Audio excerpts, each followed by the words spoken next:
நம்ம வாழ்க்கையில் நடக்கக்கூடிய மிகப்பெரிய துயரம் என்னவா இருக்கும்? கண்டிப்பாக நம்மளோட மரணம் கிடையாது. நான் உயிரோடு இருக்கும்போதே வாழ்க்கையை வாழாமல் விட்டுட்டனே அப்படின்னு சாகும்போது யோசிக்கிறது மட்டும்தான். பெர்னார்ட் ஷா ஒரு விஷயத்த சொல்கிறாரு அவரோட மரணப்படுக்கையில். நான் எப்படிப்பட்ட மனிதனாக இருந்திருக்க முடியுமோ அப்படிப்பட்ட மனிதனாக இல்லாமல் போயிட்டனே அப்படின்ற ஒரே ஒரு வருத்தம் தான் எனக்கு இப்போ இருக்குது அப்படின்னு அவர் சொல்கிறார். நம்ம எல்லாருக்கும் இந்த வருத்தம் மரணப்படுக்கையில் வரத்துக்கான வாய்ப்பு ரொம்பவே அதிகம்.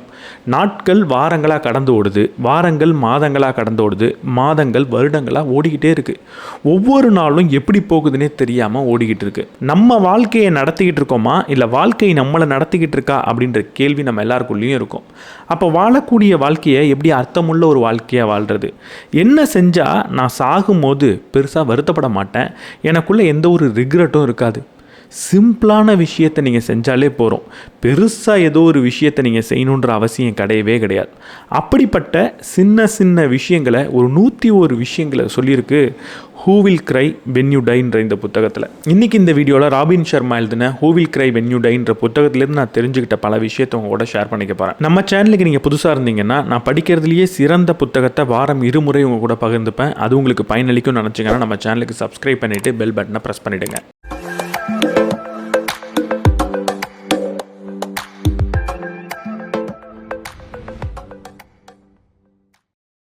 ராபின் சர்மாவோட அப்பா அவர்கிட்ட ஒரு முக்கியமான விஷயத்த சொல்கிறார். நீ பிறக்கும் போது அழுதுகிட்டே பிறந்த, உன்னை சுற்றி இருக்கிறவங்களாம் சிரித்தாங்க. கட்டாயம் நீ வாழ்க்கையை எப்படி வாழணும்னா சாகும்போது நீ சந்தோஷமாக சிரிச்சுக்கிட்டே சாகணும், உன்னை சுற்றி இருக்கிற எல்லாரும் அழணும் அப்படின்னு சொல்கிறார். அதுலேருந்து இவர் மனதில் இந்த கேள்வி ஓடிக்கிட்டு இருக்கு, நம்ம சாகும்போது யார் அழுவா அப்படின்னு. அப்போ நம்ம சாகும்போது நிறைய பேர் அழணும் அப்படின்னா நம்ம செய்ய வேண்டிய சில விஷயங்கள் இருக்குது. அதில் முக்கியமான ஒரு விஷயம் என்ன தெரியுமா? நம்ம எதற்காக இந்த உலகத்துக்கு அழைக்கப்பட்டோமோ, நம்மளோட பர்பஸ் என்னவோ அதை நம்ம செய்யணும். நம்மளோட பர்பஸ்னால் என்ன, நம்மளோட பேஷன்னா என்ன? பேஷனை நோக்கி போ அப்படின்னு சொன்னால் உடனடியாக நம்ம மனதில் என்ன வரும்னா, பணத்துக்காக ஒரு வேலைக்கு போயிட்டுருக்கோமே அதை விட்டுட்டு பேஷன் நோக்கி போகணும் அப்படின்னு நம்ம நினைப்போம். அது நடக்கிற விஷயமா அப்படின்னு யோசிச்சுட்டு திரும்ப நம்ம பணத்துக்காக எந்த வேலை செய்கிறோமோ அதை செஞ்சுக்கிட்டே இருப்போம். இங்கே இவர் பணத்துக்காக நீங்கள் செய்யக்கூடிய ஒரு ஜாபை வேலையை விடுங்க அப்படின்னு சொல்லவே இல்லை, அதை கட்டாயம் நீங்கள் செஞ்சாகணும். ஆனால் பேஷனை நோக்கி போகிறதுனா என்ன? பேஷன்னா முதல்ல என்ன? உங்களுக்கு எது நல்லா செய்ய வரும்? நீங்கள் செய்கிற எந்த செயல் அடுத்தவங்களுக்கு உண்மையாக பயனுள்ளதாக இருக்குது? எந்த செயலை செய்யும் போது நீங்கள் சந்தோஷமாக இருக்கீங்க? இது 3ம் பொருந்தி போகக்கூடிய ஒரு செயல் தான் உங்களோட பேஷன். ஒரு செயல் நீங்கள் செய்யணும், அது அடுத்தவங்களுக்கு கட்டாயம் பயனுள்ளதாக இருக்கணும், அது உங்களுக்கு ரொம்பவே பிடிச்சிருக்கணும், அதை நீங்கள் சிறப்பாகவும் செய்யணும். இப்படிப்பட்ட ஒரு செயலை தேர்ந்தெடுங்க, அதை அப்பப்போ செய்யுங்க. ஒவ்வொரு நாளும் செய்ய முடிஞ்சால் ரொம்ப நல்லது, ஒவ்வொரு நாளும் செய்யுங்க. இல்லை வாரத்துக்கு ஒரு முறையாவது அந்த செயலை செய்ய ஆரம்பிச்சிருங்க. இப்படிப்பட்ட செயலை யோசிச்சு பாருங்கள். பேஷன் அப்படின்னு சொல்லிட்டா நம்ம பல நேரத்தில் என்ன நினைக்கிறோன்னா, நமக்கு பிடிச்சிருக்கணும் அப்படின்னு நினைக்கிறோம். ஆனால் அதை விட முக்கியமான ஒரு விஷயம் இங்கே இருக்குது, அடுத்தவங்களுக்கு அது பயனளிக்கணும். கிரிக்கெட் விளையாடுறது உங்களுக்கு பிடிச்சிருக்கலாம், ஆனால் அடுத்தவங்களுக்கு அது பயனளிக்கிற வகையில் மாறும்போது தான் அது உங்களோட பேஷன். நீங்கள் உங்களுக்காக மட்டுமே விளையாடிக்கிட்டு இருந்தீங்கன்னா அது உங்களோட பேஷனாக இருக்கவே முடியாது. அப்போ எப்போவுமே நீங்கள் எந்த செயல் செஞ்சாலும் எது உங்களோட பேஷனாக இருந்தாலும் உங்களுக்கும் பிடிக்கணும், அடுத்தவங்களுக்கும் பயனளிக்கணும். இங்கே கிரிக்கெட்டை சொன்னதுனால அது அடுத்தவங்களுக்கு பயனளிக்காத ஒரு விஷயம்னு நான் சொல்லலை. உங்களுக்காக மட்டுமே மறைமுகமாக விளையாடிக்கிட்டு இருந்தீங்க அப்படின்னா அது அடுத்தவங்களுக்கு பயனளிக்க போகிறது இல்லை. அப்போ அடுத்தவங்களுக்கு பயனளிக்கிற வகையில் என்னோடய செயலை நான் எப்படி செய்கிறது அப்படின்ற கேள்வியை கேளுங்க. நீங்கள் செய்யக்கூடிய எல்லா செயலும் அடுத்தவங்களுக்கு பயனளிக்கிற வகையில் செய்ய முடியும் அப்படின்றதையும் புரிஞ்சுக்கோங்க.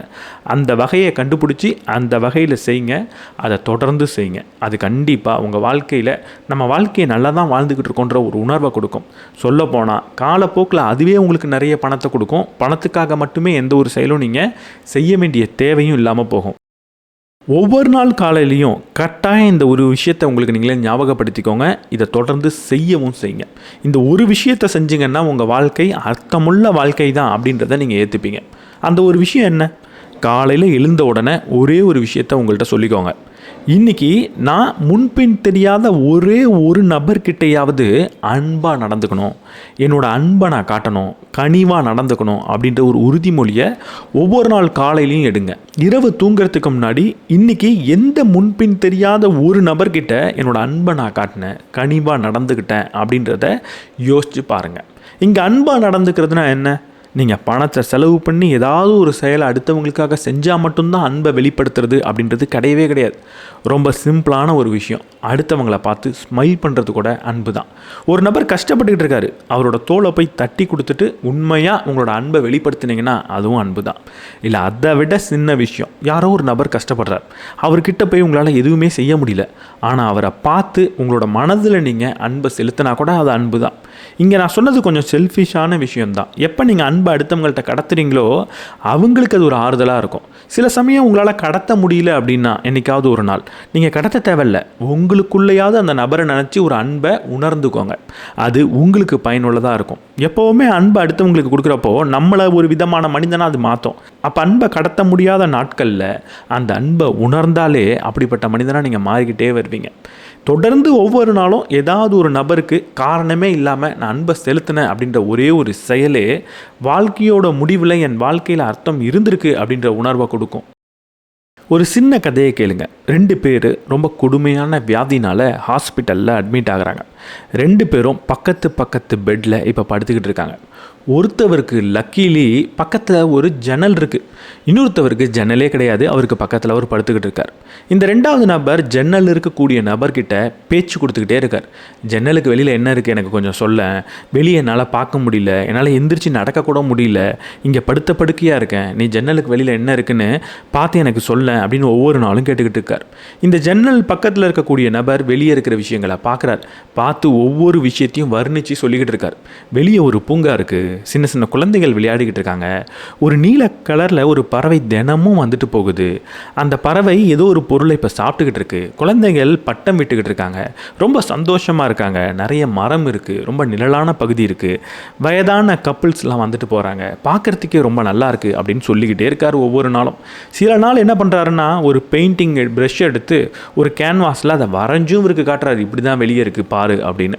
இந்த 2வது நபருக்கு இதை தொடர்ந்து கேட்டுக்கிட்டே இருக்கும்போது ஆரம்பத்தில் சந்தோஷமாக இருக்குது, வெளியே இப்படிலாம் இருக்கா அப்படின்னு.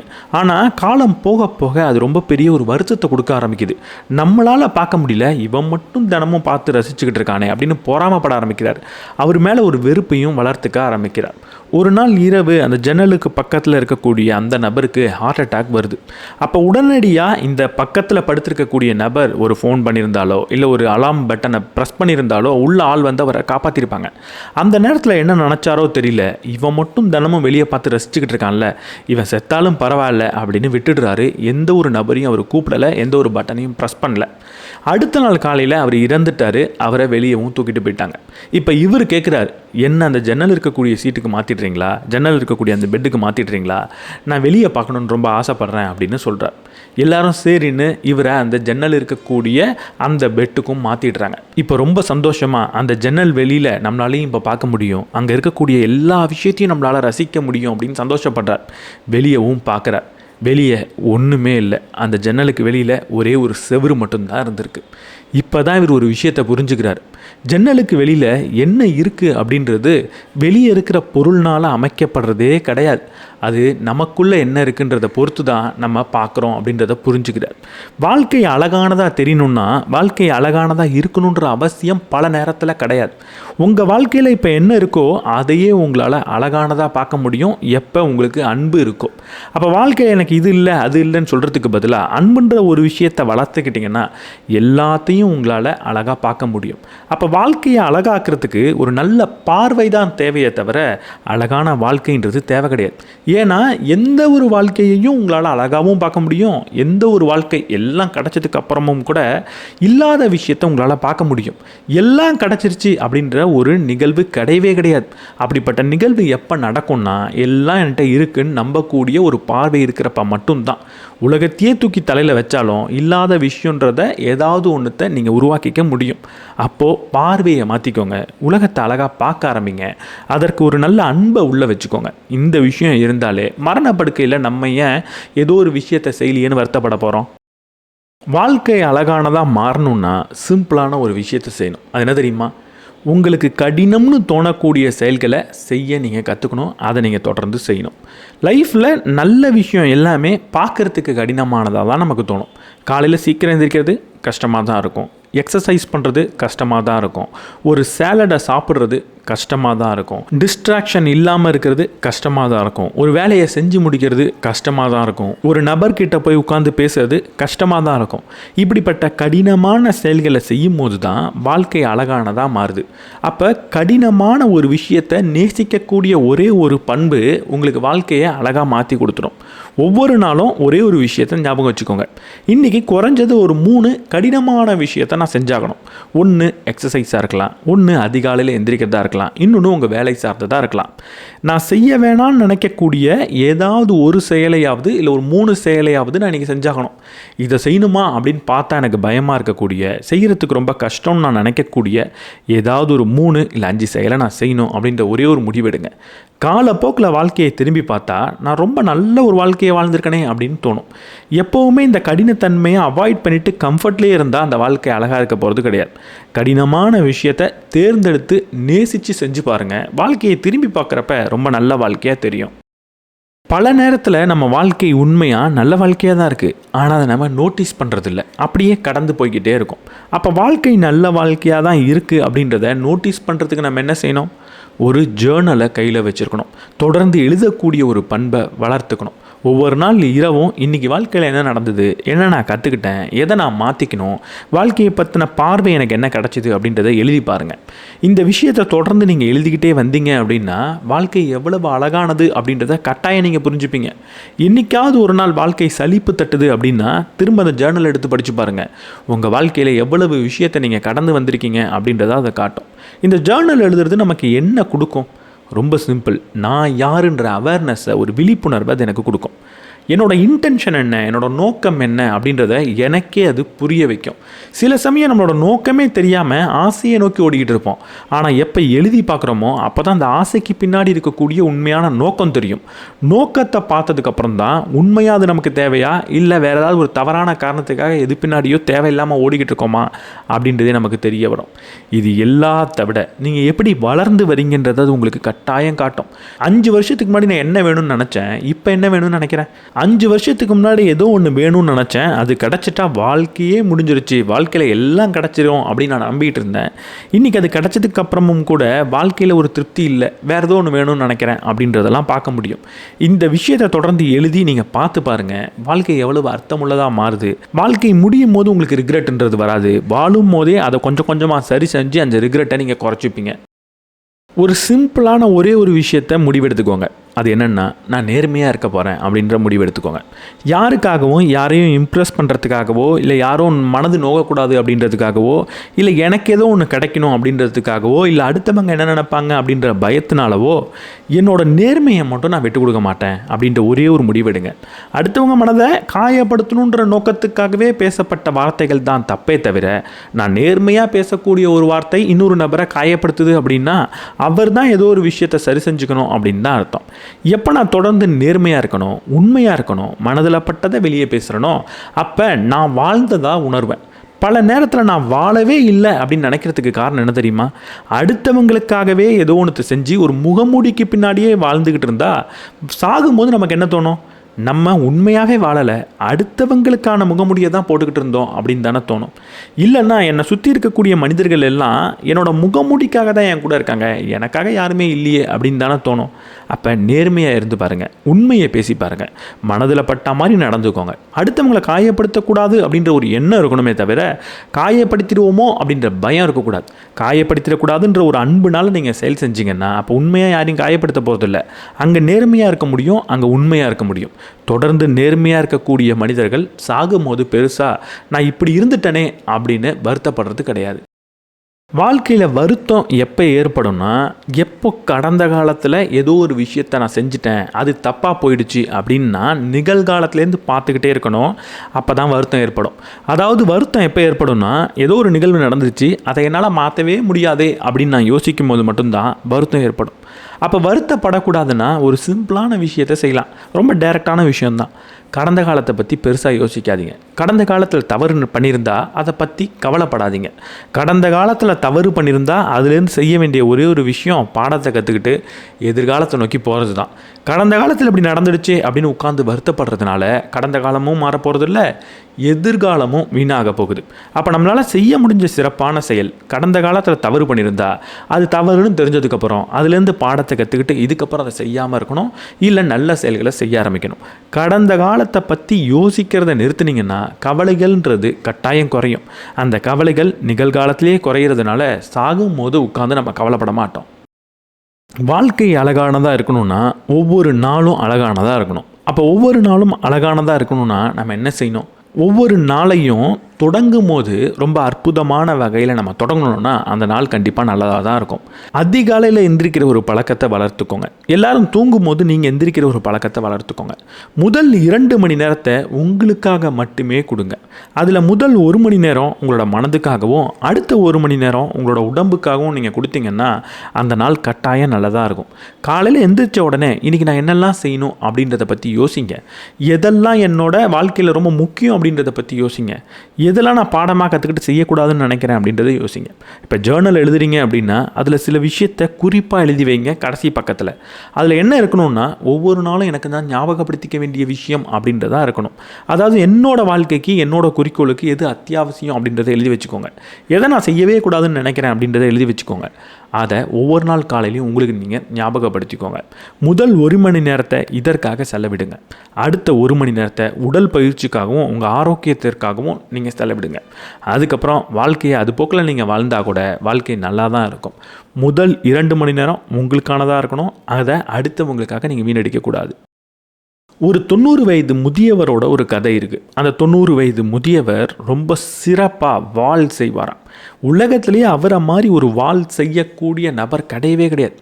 எப்படி நீங்கள் இவ்வளவு சிறப்பான ஒரு பேலன்ஸ்டான ஒரு வாளை செய்கிறீங்க அப்படின்னு அவர்கிட்ட கேட்குறப்போ அவர் சொல்கிறார், நான் எப்படி செய்கிறேன் அப்படின்றதுலாம் தெரியல, ஆனால் நான் சின்ன வயசுலேருந்து என்ன செய்யலை அப்படின்றது எனக்கு தெரியும் அப்படின்னு சொன்னாராம்.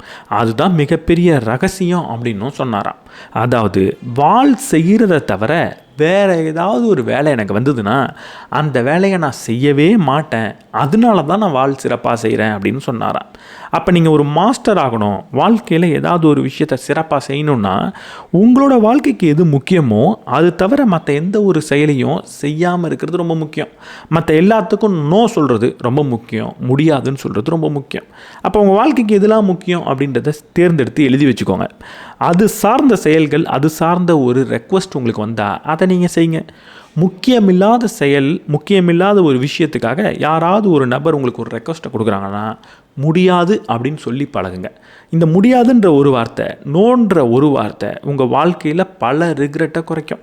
உங்களுக்கு யாரெல்லாம் முக்கியமோ அவங்களுக்காக நேரத்தை கொடுங்க. உங்கள் வாழ்க்கைக்கு எந்த செயல் முக்கியமோ அதற்காக நேரத்தை செலவிடுங்க. அதை தவிர மற்ற எந்த ஒரு விஷயத்துக்கும் நோ சொல்லி பழகுங்க. பல இடத்துல நம்ம தேவையில்லாமல் எஸ் சொன்னதுனால, சரின்னு சொன்னதுனால தான் வாழ்க்கையோட கடைசியில் திரும்பி பார்த்து நம்ம வருத்தப்பட்டுக்கிட்டு இருக்கோம். அப்போது எங்கெல்லாம் தேவை இல்லையோ, எதெல்லாம் முக்கியம் இல்லையோ நோ சொல்கிற ஒரு பழக்கத்தை வளர்த்துக்கோங்க. இந்த ஒரே ஒரு பழக்கம் உங்களுக்கு வாழ்க்கையில் ரிக்ரெட்டுன்ற ஒரு விஷயத்தை இல்லாமல் பண்ணிடும். ரிலிஜியஸ் ப்ராக்டிஸில் சப்பாத் அப்படின்ற ஒரு விஷயம் இருக்குது. ஜூஸ் கிட்ட அது இருந்துச்சு. இப்போது கிறிஸ்டியானிட்டியில் இல்லை இஸ்லாமில் அது இருக்கா அப்படின்றது எனக்கு தெரியல. ஆனால் இந்த சப்பாத்துன்றது ரொம்ப ரொம்ப ஒரு அருமையான ஒரு விஷயம். அது என்ன தெரியுமா? வாரத்துக்கு ஒரு நாள் சப்பாத் அப்படின்றத செய்வாங்க. சப்பாத்னா என்ன? எந்த ஒரு வேலையையும் செய்யக்கூடாது அப்படின்ற ஒரு விதி தான் அந்த நாளில் கடைபிடிக்கப்படும். சொல்லப்போனால் லிஃப்டோட பட்டனை கூட ப்ரெஸ் பண்ண மாட்டாங்க அப்படின்ற ஒரு கதையையும் நான் படிச்சிருக்கேன். ஏன் இப்படி இருக்கணும்? இது ஏன் ரொம்ப ரொம்ப முக்கியம்? வாழ்க்கையில் ஸ்ட்ரெஸ்ஸுன்றது ரொம்ப ரொம்ப கொடுமையான ஒரு விஷயம். நீங்கள் 7 நாளுமே நான் வேலை செய்வேன் அப்படின்னு சொன்னால் ஸ்ட்ரெஸ் ஆகாமல் உங்களால் இருக்கவே முடியாது.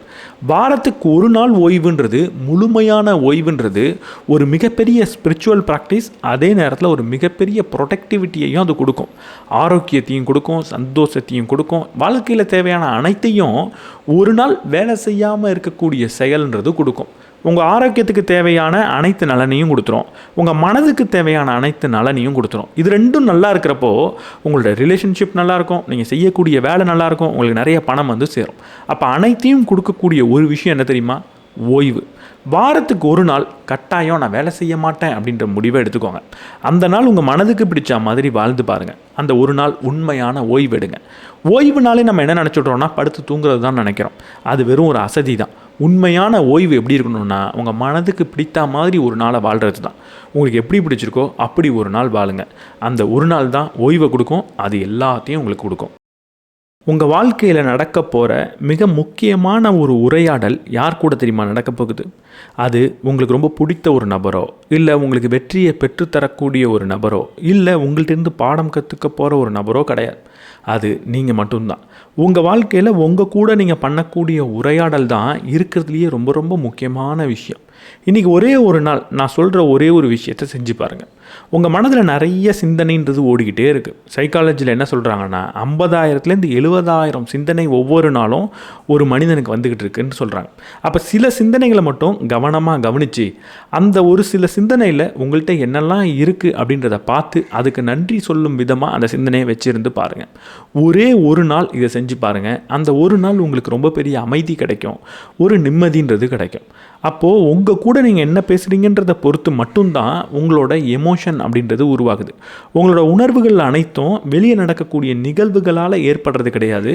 அதை பார்த்ததுக்கப்புறம் உங்கள்கிட்ட நீங்கள் என்ன சொல்லிக்கிறீங்க அப்படின்றத பொறுத்து மட்டும்தான் அமையுது.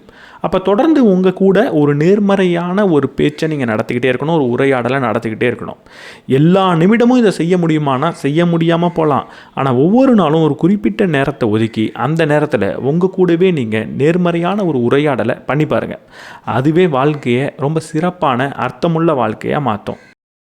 எப்படி ஒவ்வொரு நாளும் உங்கள் கூட நேர்மறையான விஷயத்தை பேசுகிறதுக்கு நேரம் ஒதுக்கணுமோ அதே மாதிரி நெகட்டிவான எதிர்மறையான கவலைப்படுறதுக்கான நேரத்தையும் நீங்கள் ஒவ்வொரு நாளும் ஒதுக்கி ஆகணும்.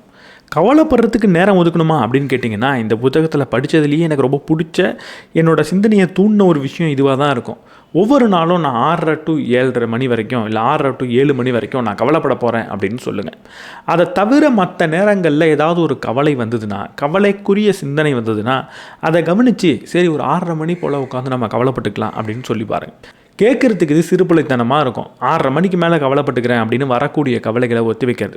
தங்க மீன்கள் படத்தில் ஒரு சீன் வரும்ல, நான் சாக போகிறேன், நாளைக்கு தான் சாவேன், ஏன்னா இன்றைக்கி நைட் எங்கள் அம்மா பூரி சுடுறாங்க அப்படின்னு. அது சிறுபிள்ளைத்தனன்றது கிடையாது. அதை வாழ்க்கையில் கடைபிடித்து பாருங்கள். அவ்வளவு சீரியஸாக ஒரு கவலையை நீங்கள் பார்க்கணுன்ற அவசியம் கிடையாது. கவலைப்படுங்க, ஆனால் அதற்கான நேரத்தை ஒதுக்கி அந்த நேரத்தில் தான் கவலைப்படணும் அப்படின்ற ஒரு சிறுபிள்ளைத்தனத்தை வளர்த்துக்கோங்க. கொஞ்ச நாள்லேயே கவலையை எப்படி கையாளுறதுன்றதை நீங்கள் கட்டாயம் கற்றுப்பீங்க. இந்த சிறுபிள்ளைத்தனம் அப்படின்னு சொன்னதுனால அடுத்து நீங்கள் செய்ய போகிற ஒரு விஷயம் என்ன தெரியுமா? சிறுபிள்ளையாக மாறுறது.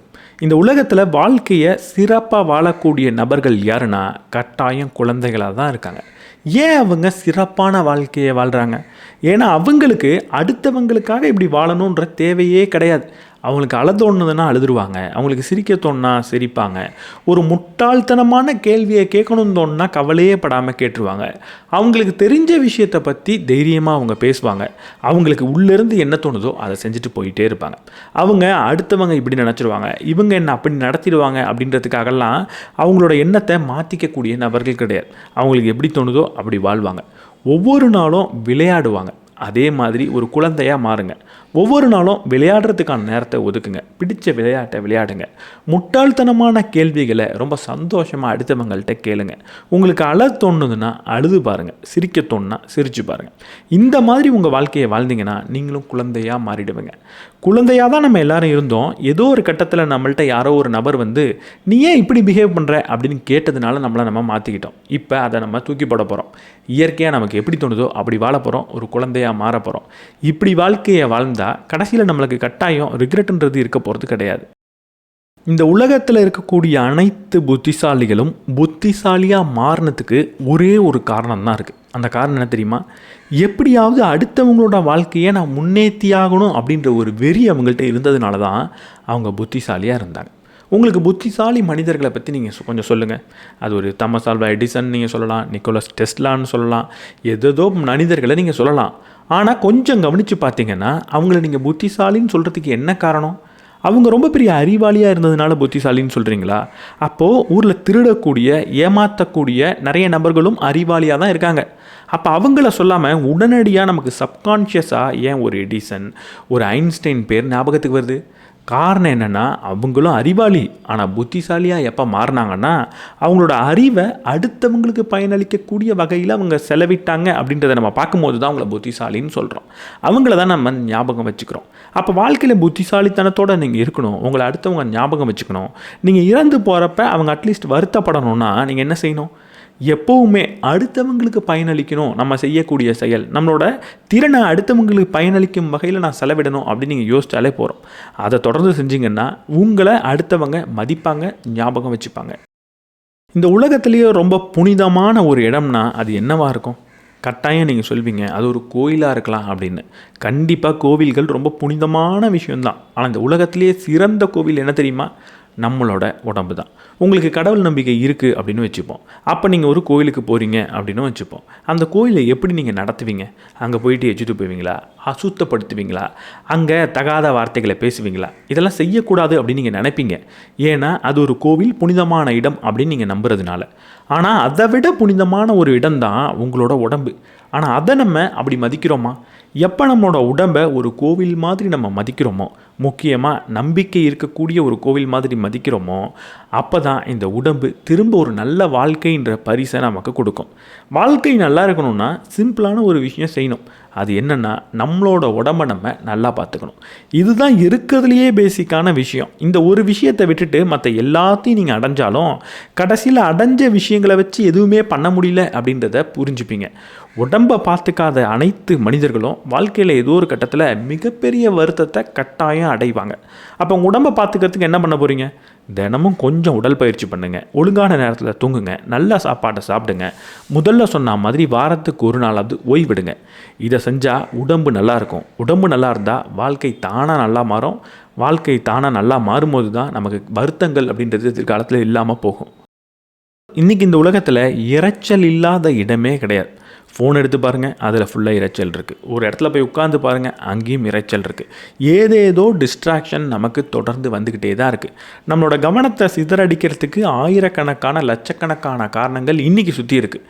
இன்றைக்கி அப்போது இந்த தருணத்தில் விலை மதிப்பற்ற ஒரு விஷயம்னா என்ன தெரியுமா? அமைதி தான். உங்களால் அமைதியாக ஒரு அரை மணி நேரம் ஒரு இடத்துல உட்கார முடியுமா? அரை மணி நேரம் எடுத்த உடனே அமைதியாக உங்களால் உட்கார முடியாது. ஒரு ஃபோன் இல்லாமல், ஹெட்செட் இல்லாமல், எதுவுமே இல்லாமல் தனியாக அரை மணி நேரம் நீங்கள் மட்டும் உட்கார முடியுமா? இன்றைக்கி அரை மணி நேரம் நம்மளால் உட்கார முடியுமான்னு தெரியல. ஆனால் அரை மணி நேரம் உட்காரணுன்ற ஒரு பயிற்சியில் நம்ம ஈடுபட ஆரம்பிக்கணும். முதல்ல அது 2 நிமிஷத்துலேருந்து ஆரம்பித்து கொஞ்சம் கொஞ்சமாக அதிகரித்து ஒரு அரை மணி நேரம் கட்டாயம் நீங்கள் தனிமையில் உட்காரணும். முதல்ல தனியாக கொஞ்சம் நேரம் வாக்கிங் போயிட்டு வாங்க. அடுத்து தனியாக ஒரு ஹோட்டலுக்கு இல்லை தியேட்டருக்கு போயிட்டு வாங்க. அடுத்து தனியாக ஒரு பார்க்குக்கு எந்த ஒரு டிஸ்ட்ராக்ஷன் இல்லாமல் போயிட்டு வாங்க.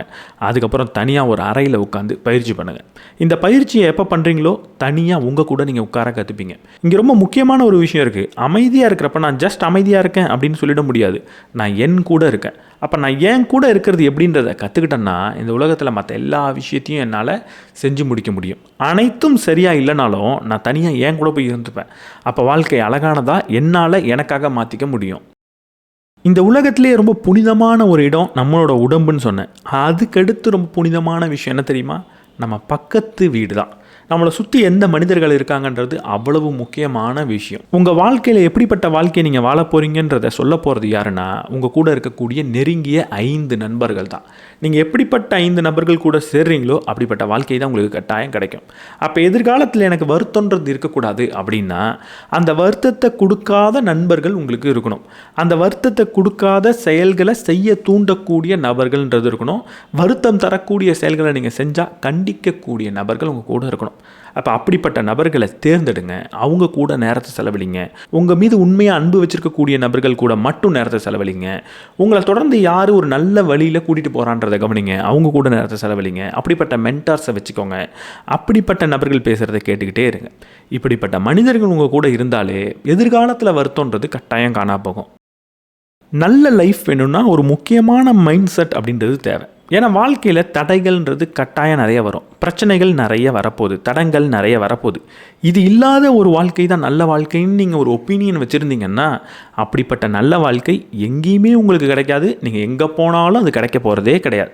ஏன்னா தடைகளோ தடங்கல்களோ பிரச்சனையோ வாழ்க்கையில் தவிர்க்க முடியாத விஷயம் கட்டாயம் இருக்க போகுது.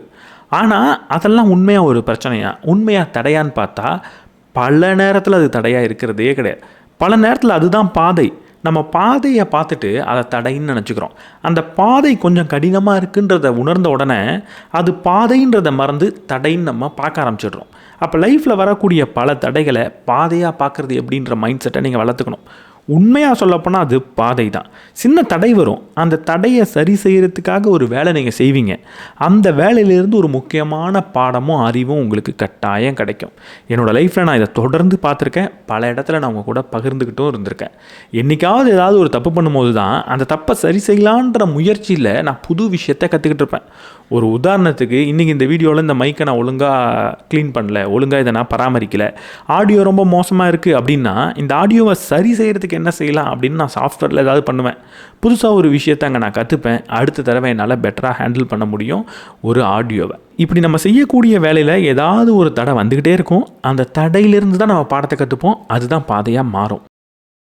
நல்ல வாழ்க்கை வேணும்னா கட்டாயம் செய்ய வேண்டிய ஒரு செயல் இருக்குது. அது என்ன தெரியுமா? சிரிக்கிறது.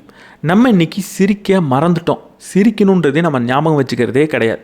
ஒவ்வொரு நாள் இரவும் உட்காந்து இன்றைக்கி நான் சிரிச்சனா அப்படின்ற ஒரு கேள்வியை நம்ம கேட்டிருக்கோமா? உண்மையாக அந்த கேள்வியை இதுக்கப்புறம் கேட்க ஆரம்பிங்க. எப்போ நம்ம சிரிக்கிறோமோ அப்போ தான் நம்ம சந்தோஷமாக இருப்போம். நம்ம என்ன நினச்சிட்றோன்னா, நான் சந்தோஷமாக இருந்தால் சிரிப்பேன் அப்படின்னு நினைக்கிறோம். ஆனால் அது உண்மை கிடையாது. சிரிக்கும் போது தான் சந்தோஷமாக இருக்கும். அப்போ நம்மளை சுற்றி இருக்கக்கூடிய நபர்கள் நம்மளை சிரிக்க வைக்கக்கூடிய நபர்களாக இருக்கணும். நம்ம செய்யக்கூடிய செயலில் ஏதாவது ஒன்றாவது நம்மளை சிரிக்க வைக்கணும். நீங்கள் அது டிவி பார்க்குறதா இருக்கட்டும், இல்லை நீங்கள் ஏதாவது ஒரு ஷோ பார்க்குறதா இருக்கட்டும், நண்பர்கள் கூட உட்காந்து பேசுகிறதா இருக்கட்டும், கவனிச்சுக்கிட்டே இருங்க எங்கே நான் அதிகமாக சிரிக்கிறேன்னு. அந்த இடத்த விட்டு கொடுத்துடாதீங்க. அதை ஒவ்வொரு நாளும் அந்த இடத்துக்கு போங்க. ஒவ்வொரு நாளும் அந்த நபர்கள் கூட சேருங்க. ஒவ்வொரு நாளும் அந்த நிகழ்வு அவங்க கூட வச்சுக்கிட்டே இருங்க. ஏன்னா வாழ்க்கையோட இறுதி இடத்துல போய் பார்க்குறப்போ இப்படிப்பட்ட சிரித்த நிகழ்வு தான் மிகப்பெரிய பொக்கிஷமாக இருக்கும். கடைசியாக உங்களோட வாழ்க்கையில் எப்போ காலையில் எந்திரிச்சதுலேருந்து இரவு தூங்க போகிற வரைக்கும் உங்களோட உள்ளுணர்வு சொன்ன மாதிரி நீங்கள் நடந்துக்கிட்டு இருந்திருக்கீங்க. அதாவது, எனக்கு தூக்கத்துலேருந்து முழிப்பு வந்துருச்சு, நான் முழிச்சிட்டேன். இப்போ நான் எந்திரிச்சேன், எனக்கு சாப்பிட்ணும் போல் தோணுது, பசிக்குது, அதனால் நான் சாப்பிட்டேன். இப்போ எனக்கு திரும்ப லைட்டாக தூக்கம் வருது, நான் தூங்க போகிறேன். இப்போ எனக்கு வெளியே போகணும் போல் இருக்குது, நான் வெளியே போக போகிறேன். எனக்கு இந்த வேலையை செய்யணும் போல் இருக்குது, நான் செய்ய போகிறேன். இந்த விஷயத்தை பார்க்கணும் போல் இருக்குது, பார்க்க போகிறேன். படிக்கணும் போல் இருக்குது, படிக்க போகிறேன். திரும்ப இரவு டயர்டாயிடுச்சு, தூக்கம் வருது, தூங்க போகிறேன். இது அனைத்தும் உங்களோட உள்ளுணர்வு சொல்லி நீங்கள் எப்போ செஞ்சுருக்கீங்க? அதாவது வாட்சே இல்லாமல், டைமே இல்லாமல், கடிகாரமே இல்லாமல், டைம் ஆகிடுச்சு இதை நான் செய்யணும், இந்த நேரத்தில் இதை நான் செஞ்சு முடிக்கணும் அப்படின்னு எதுவுமே இல்லாமல் ஒரு நாள் ஒரு மிருகம் மாதிரி, சாதாரண ஒரு உயிர் மாதிரி எப்போ நீங்கள் நடந்துக்கிட்டு இருந்திருக்கீங்க? உங்களோட உள்ளுணர்வு சொல்லி ஒரு செயலை, உங்களுக்கு உள்ளே இருக்கக்கூடிய கடிகாரம் சொல்லி ஒரு செயலை எப்போ செஞ்சீங்க? அப்படிப்பட்ட செயலை நம்ம பிறந்ததுலேருந்து செஞ்சுருப்போமா அப்படின்றது நமக்கு தெரியவே தெரியாது. நம்ம எப்போ நமக்கு லைஃப்னால் என்னென்னு புரிய ஆரம்பிச்சதோ அப்போலேருந்து நம்ம அதை செஞ்சுருக்கவே மாட்டோம். எப்போ அந்த குழந்தை பருவத்திலேருந்து வெளியே வந்தோமோ அப்போலேருந்து நம்ம அதை செஞ்சுருக்க மாட்டோம். அப்போ குழந்தைகள் ஏன் ஒரு சிறப்பான வாழ்க்கையை வாழ்கிறாங்கன்றதை இப்போ புரிஞ்சுப்பீங்க நீங்கள். ஏன்னா அவங்க வாழ்க்கையில் நேரம்ன்றதே தெரியாது. ஏன்னா அவங்களுக்கு மணி பார்க்கவே தெரியாது. 1 மணி ஆகிடுச்சா லஞ்சு சாப்பிட்ணுமே அப்படின்னு அவங்க யோசிக்க மாட்டாங்க. 6 மணி ஆகிடுச்சா படிக்கணுமே நம்ம இப்போ அப்படின்னு அவங்க நினைக்க மாட்டாங்க. 9 மணி ஆகிடுச்சா ஆஃபீஸில் வேலை பார்க்கணுமேனு அவங்க யோசிக்க மாட்டாங்க. அவங்களுக்கு நேரம் அப்படின்னு ஒன்று கிடையாது. அவங்கள பொறுத்த வரைக்கும் அவங்களுக்கு உள்ளேருந்து என்ன வருதோ, எப்போ என்ன தோணுதோ அதுதான் செய்வாங்க. பசிக்கலைன்னா சாப்பிட மாட்டாங்க, தூக்கம் வரலன்னா தூங்க மாட்டாங்க. தூங்கணும் ஏன்னா காலை நம்ம சீக்கிரம் எந்திரிக்கணும் அப்படின்ற விஷயமே அவங்கள்ட்ட கிடையாது. இதை இன்றைக்கி நம்ம ஒவ்வொரு நாளும் செய்ய முடியுமானா கட்டாயம் செய்ய முடியாது. ஆனால் மாதத்துக்கு ஒரு நாள் ஒதுக்கி நம்மளால் இதை செய்ய முடியாதா? வாரத்துக்கு ஒரு நாள் செய்ய முடியாதா? அட்லீஸ்ட் மாதத்துக்கு ஒரு நாள் இதை நம்ம செஞ்சு பார்க்கலாமே. செஞ்சு பாருங்கள், வாழ்க்கை எவ்வளவு அழகானது அப்படின்றத அன்றைக்கி தான் புரிஞ்சுப்பீங்க. மரணப்படுக்கையில் இருக்கக்கூடிய பல பேர் சொல்லக்கூடிய ஒரு மிகப்பெரிய கவலை, வருத்தம் என்ன தெரியுமா? நான் வாழ்க்கையில் கொஞ்சம் பயந்து செய்ய வேண்டிய செயலை செய்யாமல் விட்டுட்டேன், அந்த வேலையை நான் செஞ்சுருக்கலாம், அப்போ எனக்கு பயமாக இருந்தது அப்படின்றதுக்காக செய்யாமல் விட்டுட்டேன், ரிஸ்க்குன்னு நினச்சி விட்டுட்டேன். ஆனால் இப்போ யோசிச்சு பார்க்குறப்ப அதை செஞ்சுருந்தா என்ன, செய்யலைனா என்ன அப்படின்ற லெவலில் இருக்குது. அதாவது அந்த ரிஸ்க் வந்திருந்தா என்ன, வரலனா என்ன அப்படின்ற லெவலில் இருக்குது. அந்த செயல் எனக்கு ரொம்ப பெரிய ஒரு வெற்றியை, சந்தோஷத்தை கொடுத்துருக்கலாம், நான் செஞ்சுருந்துருக்கலாமோ அப்படின்னு யோசிக்கிறேன்னு சொல்கிறேன். லைஃப்பில் ரிஸ்க் எடுக்கிறது ஜஸ்ட் அதுலேருந்து கிடைக்கக்கூடிய பெனிஃபிட்காக மட்டும் கிடையாது. நான் எப்போ ஒரு சின்ன ரிஸ்க் எடுக்கிறேனோ அப்போ தான் என்னால் என்ன முடியும் அப்படின்றதே நான் புரிஞ்சுப்பேன். நான் யாருன்றதை நான் புரிஞ்சுக்கணுன்னா சேஃபாக இருக்கக்கூடிய ஜோன்லேயே நான் இருந்துக்கிட்டே இருக்கக்கூடாது. ஏதாவது ஒரு ரிஸ்க் எடுத்து பார்க்கும்போது தான், அந்த ஜோனை விட்டு வெளியே வந்து பார்க்கும்போது தான் என்னால் என்ன முடியும் அப்படின்றத புரிஞ்சுக்கணும். வாழ்க்கையில் எப்போவுமே பாசிபிலிட்டி ரொம்ப முக்கியம், செக்யூரிட்டி கம்மியாக தான் தேவை. நம்ம என்ன நினச்சிட்றோன்னா செக்யூரிட்டி ரொம்ப ரொம்ப முக்கியம்னு நினைக்கிறோம். ஆனால் உண்மையாக செக்யூரிட்டின்னு ஒன்று கிடையவே கிடையாது. நீங்கள் ஒரு வேலைக்கு போகிறீங்க, தொடர்ந்து அந்த வேலைக்கு உங்களால் போக முடியும்னு நீங்கள் நினைக்கிறீங்களா? சின்ன சின்ன பாசிபிலிட்டியை அப்பப்போ முயற்சி பண்ணி பாருங்கள். நிறைய வாய்ப்புகள்ன்றது இருக்குது, அதை எடுத்து பாருங்கள். இப்போ ரிஸ்க் எடுங்க அப்படின்னு சொன்ன உடனே பெருசாக நான் ஒரு ரிஸ்க் எடுக்க போகிறேன் அப்படின்னு நீங்கள் எடுக்கக்கூடாது. ரிஸ்க் எடுக்கிறப்போ கால்குலேட் பண்ணி நம்மளால் ரிஸ்க் எடுக்க முடியும். எப்படி கால்குலேட் பண்ணி ரிஸ்க் எடுக்கிறது? இந்த ரிஸ்க்கை நான் எடுக்க போகிறேன், இந்த செயலை செய்கிறது மூலமாக எனக்கு நடக்க முடிஞ்ச மிக மோசமான விளைவு என்னவாக இருக்கும் அப்படின்னு கேளுங்க. உங்களோட கற்பனையில் உலகமே அழிஞ்சு போயிடும், உங்கள் குடும்பமே நடுத்தருவுக்கு வந்துடும் அப்படின்லாம் நீங்கள் யோசிப்பீங்க. அதை பற்றி நான் பேசலை. ரியலிஸ்டிக்காக இதை நான் செஞ்சால் என்ன மோசமாக நடந்துடும் அப்படின்னு கேளுங்க. அது பல நேரத்தில் தாங்கிக்க முடிஞ்சதாக இருக்கும், பல நேரத்தில் திரும்ப மீண்டு வர முடிஞ்சதாக தான் இருக்கும். ரெண்டாவது, இந்த ரிஸ்க்கை எடுக்கிறது மூலமாக எனக்கு எவ்வளவு பெரிய விஷயம் கிடைக்கும் அப்படின்னு யோசிச்சு பாருங்கள். பாசிட்டிவ் சைடை யோசிச்சு பாருங்கள். நல்ல ரிஸ்க்குக்கு எப்போவுமே பாசிட்டிவ் சைடு ரொம்ப பெருசாக இருக்கும். நான் இந்த வேலையிலேருந்து நான் இன்னொரு வேலைக்கு போக போகிறேன் அப்படின்றது பார்க்குறதுக்கு ரிஸ்க் மாதிரி இருக்கும், ஆனால் கிடைக்க முடிஞ்ச பாசிட்டிவிட்டின்றது ரொம்ப பெருசாக இருக்கும். மூணாவது, இந்த ரிஸ்க்கை நான் எடுக்கலைன்னா இன்னும் 10 வருடம் கழிச்சு நான் எப்படி யோசிப்பேன் அப்படின்றத யோசிச்சு பாருங்கள்.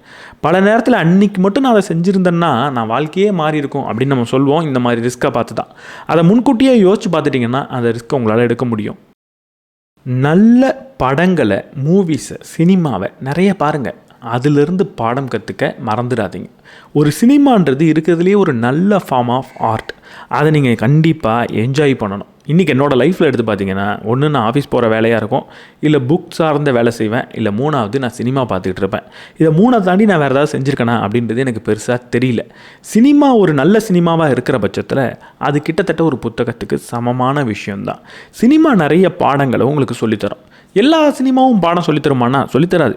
சில சினிமா உங்களுக்கு பாடம் சொல்லித்தரும், சில சினிமா உங்களை சிரிக்க வைக்கும், சில சினிமா உங்களை கொஞ்சம் லைட்டாக ஃபீல் பண்ண வைக்கும். இப்படிப்பட்ட சினிமா ஏதாவது இருக்குதுன்னு உங்களுக்கு தெரிஞ்சால் அதை நீங்கள் பாருங்கள். அதற்கு நேரம் செலவு பண்ணுறது நேர விரயம் கிடையாது. அதுலேருந்து உங்களால் நிறைய பாடத்தை கற்றுக்க முடியும், இல்லை சிரிக்க முடியும், இல்லை அமைதியாக உங்களால் இருக்க முடியும். உங்கள் கையிலேருந்து ₹1 வெளியே போகுது அப்படின்னா, பணம் வெளியே போகுது அப்படின்னா, அந்த பணத்தை ஆசீர்வதித்து அனுப்புங்க அப்படின்னு சொல்கிறார். பணம் அடுத்தவங்களுக்கு நான் கொடுக்குறேன், ஒரு தானமாக கொடுக்குறேன், இல்லை நான் ஏதாவது ஒரு பொருள் அவங்கள்ட்டேருந்து வாங்கிட்டு ஒரு வியாபாரத்துக்காக கொடுக்குறேன். இப்படி கொடுக்கும்போது அந்த பணத்தை கொஞ்சம் ப்ளஸ் பண்ணி அனுப்புங்க, ஆசீர்வதித்து அனுப்புங்க. இந்த பணம் யார் கைக்கெல்லாம் போகுதோ அவங்க எல்லாரையும் நல்லா பார்த்துக்கணும், அவங்க எல்லாருக்கும் பயனளிக்கணும், அவங்க எல்லாருக்கும் இது உதவணும் அப்படின்னு ஆசீர்வதித்து ப்ரே பண்ணிவிட்டு அதை கொடுங்க. இப்படி கொடுக்கறதுனால என்ன நடக்கும்? பணத்தை அடுத்தவங்களுக்கு கொடுக்கறதுனால நமக்கு பணம் பெருகுமா? இந்த கேள்வியை ரீசெண்டாக நான் ஒரு பாட்காஸ்ட்டில் கூட கேட்டிருந்தேன். அங்கே நான் என்னோட பதிலை நான் சொல்ல முடியாது, நான் சொல்லலை.